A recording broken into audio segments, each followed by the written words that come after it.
This is Dolynny TV. Good morning to you as we get set up for some more, well, I guess Oilers breakdown following the trade with Ryan McLeod and Matt Savoie returning to the Edmonton area. Obviously going to be spending a lot of time in Bakersfield. From every single report you can hear, this is the Edmonton Oilers' #1 prospect now.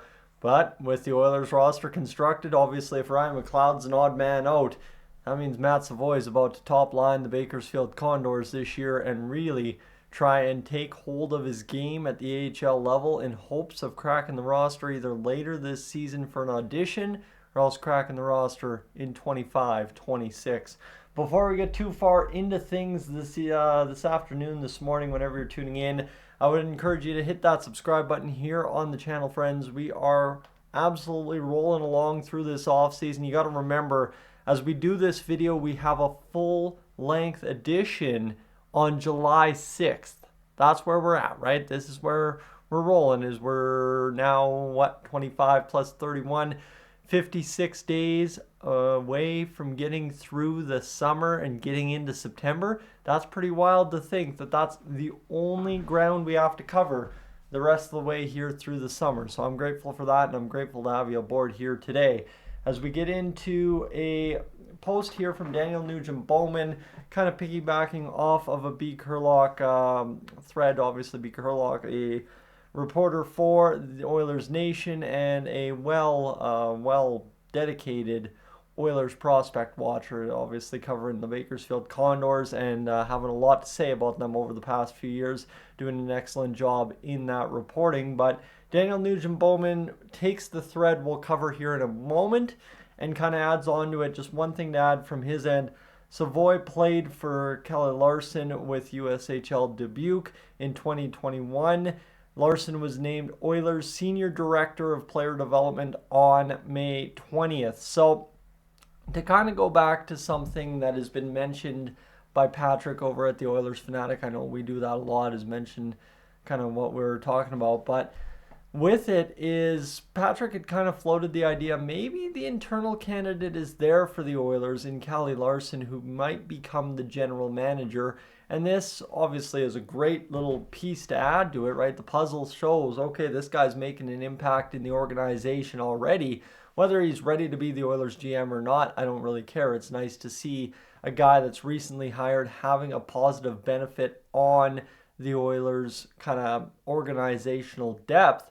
But the big thing as well is you look at it and it's like, man, you got Jeff Jackson doing good things and getting credit for it. You got Kelly Larson now getting credit for it.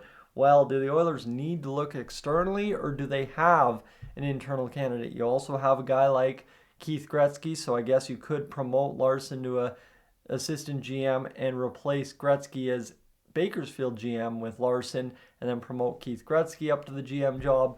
Or you can still promote, I believe, there's a whole slew of guys still around. So plenty of options there for the Edmonton Oilers.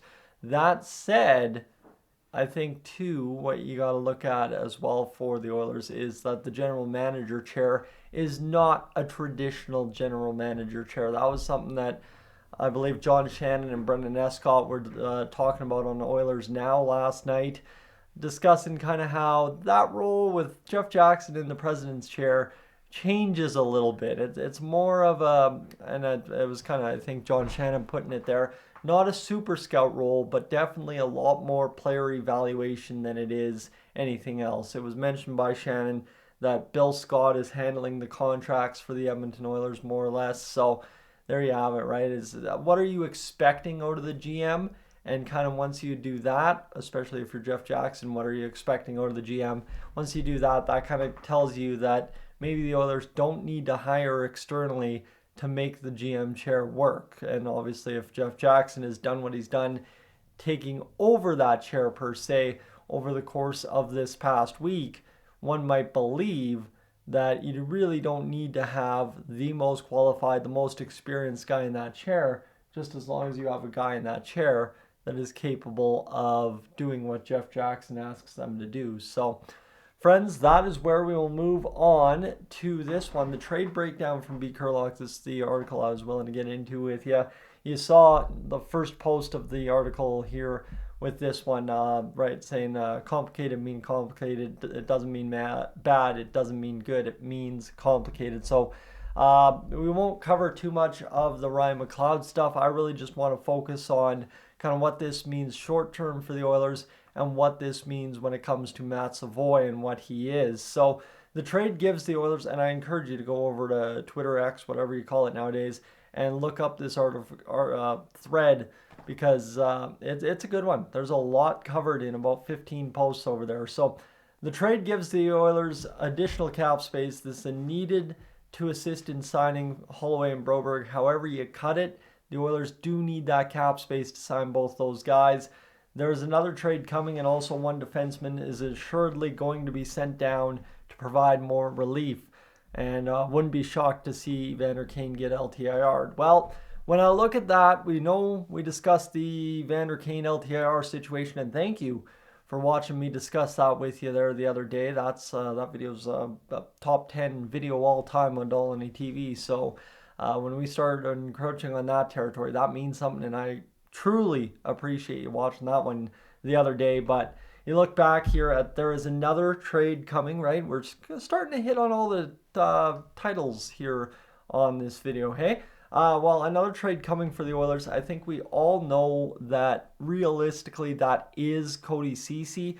And when you look at it, if you go through the thread with B. Kurlock there, it kind of mentions over the time that maybe it's a trade deadline move. It doesn't have to be done now, especially once you start fitting the pieces together. You start sending guys down.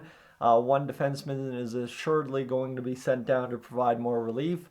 That is likely, I think, Josh Brown, based on everything we can kind of construct, unless the math works better to keep him over a Troy Stetcher when it comes to building the LTIR room for Evander Kane. So to get to Matt Savoie quickly, Matt Savoie is an excellent player.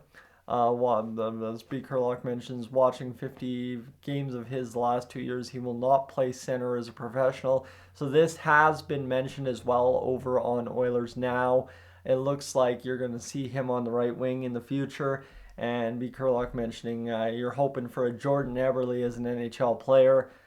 Basically, with Jordan Eberle, the skill level for a guy like that, that is your Victor Arvidsson replacement 2 years down the road, right? I mean, in a perfect world, Arvidsson stays healthy, continues to contribute over his 2-year contract with the Edmonton Oilers, and then you just slot Matt Savoie in the top 6, riding shotgun alongside the big boys up there, and away you go. I think that's the way this would play out longer term in an ideal world. Obviously, there's still plenty to be decided on that front. There's plenty, you still got to get contracts done for Draisaitl and McDavid, and you kind of also have to see where this team is at 2 years down the road. I mean, could we have envisioned at the end, or at the start, I guess you could say, back on July 6, 2022, that only 2 years shortly later, this is where we'd be? I don't think so. This is a pretty crazy turn of events.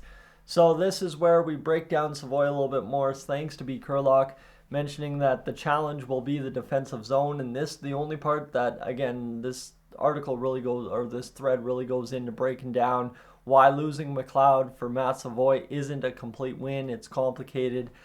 Basically saying that the defensive zone coverage that Ryan McLeod provides is a huge asset now, and now you're bringing in a guy that later might have defensive zone coverage issues.